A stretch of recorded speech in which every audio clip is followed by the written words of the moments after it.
We are now less than 50 days away from California's primary election, and we are continuing to profile the candidates you will see on your ballot. This week, we are turning to one of the most competitive races in the nation, the Central Valley's 22nd Congressional District. 17's Maddie Gannon is here now with more. Maddie?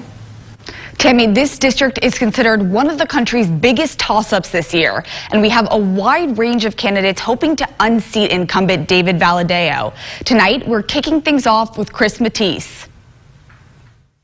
I am going to work hard to make sure our conservative values are represented and that this government of ours does not control us from cradle to grave, which is what's happening right now.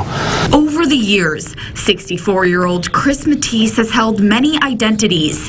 He served in the Army and worked at a radio station before earning his bachelor's in political science from Fresno State, an MBA from the University of the Southwest. For the last 30 years, he's worked in real estate and even served a term on Fresno City Council.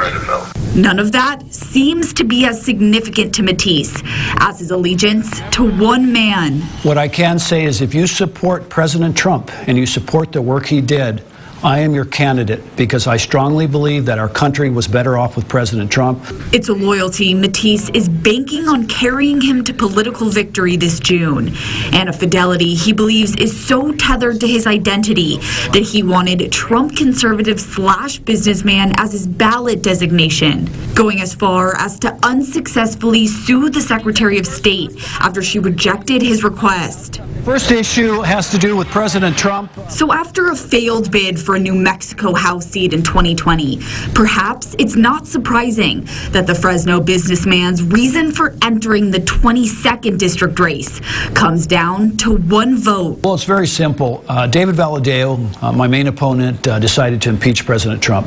My question for David Valadao, why would you vote to impeach a president when he's a Republican and a member of your same party? That is the main reason I'm in this race.